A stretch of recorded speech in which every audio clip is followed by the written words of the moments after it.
Hi everyone, I am Nayoka Kelly of Kelly Fiscal LLC, and I want to thank you guys for joining me in another segment of our financial tips and tools.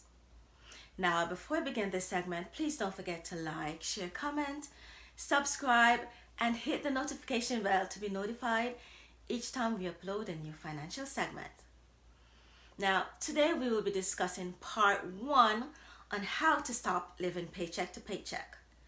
On our previous segments, we spoke on how to save paycheck to paycheck and a few types of savings account that are basically out there. Now, if you missed those segments, a link to those videos will be available at the end of this video. Now, how do we stop living paycheck to paycheck? Sounds a bit challenging, right? Well, it can be. But that should not stop you from setting your financial goals and pursuing them to fruition. Now, let's look at some ways you can stop living paycheck to paycheck. So the first thing that you should be doing is learning how to budget. I know budgeting can be very intimidating at times. However, once you are able to create a budget, which will include your total income minus your expenses on a monthly basis, you will be able to identify where your hard-earned money is going. It allows you to see what expenses are too high, what you're spending too much on, what can be eliminated, what can be negotiated, and how much more can be put towards your savings. Now, I won't get too much into detail on how to create a budget this time around, but I promise a financial segment will be available soon that will basically show you a step-by-step process in creating a simple and easy budget. Now, after you have learned how to create a budget, you then need to learn how to prioritize your expenses. And in prioritizing these expenses, you want to try to set these up on auto pay. Now, what expenses am I referring to?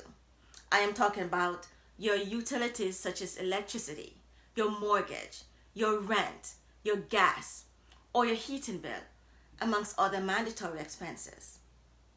The next tip I want to suggest is to cut back on your spending. Now, this might seem a bit difficult, especially for someone who loves shopping on Amazon and having that joy just to see a package being delivered to your home. If you haven't already realized, that was basically me. I was what you would call an Amazonaholic. Of course, there is no such term, but you get the gist. But cut back on your spending.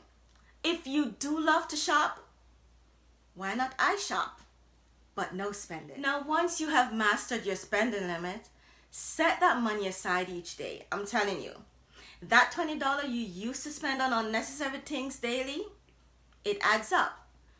You would be amazed that that $20 turns into $140 a week, then adds up to $560 a month, and lo and behold, now you have $6,720 saved within a year.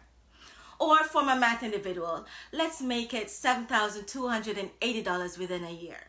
Now you might be wondering, how did I get that $7,280 within a year? It's basically, if you calculated that on a weekly basis, it's basically $140 a week multiplied by 52 weeks. Now, who wouldn't want to give up that needless spending in order to have that financial stability? I would. Now, let's look at debt and credit cards. If you are in debt, your main goal is to get out of that bad debt and stop using your credit cards. Unless you are taking advantage of those 0% balance transfers checks or balance transfer offers that I mentioned in my previous financial segment in order to pay off those high interest rate bad debts.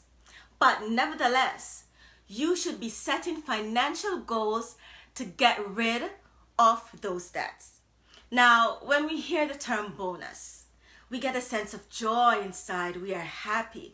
And we're out of this world to know that we will be getting our month-end or a year-end bonus very soon. But sorry to be the bearer of bad news, guys. Don't rely on bonuses to get by. Bonuses are literally at the discretion of your employer. and they may not be available every month or every year. Now, let's take into consideration when COVID-19 started. This affected many of us, and many of us lost our jobs. Now, I would say a lot of employers that had the opportunity to give their employees a yearly bonus, that might not be the case this year.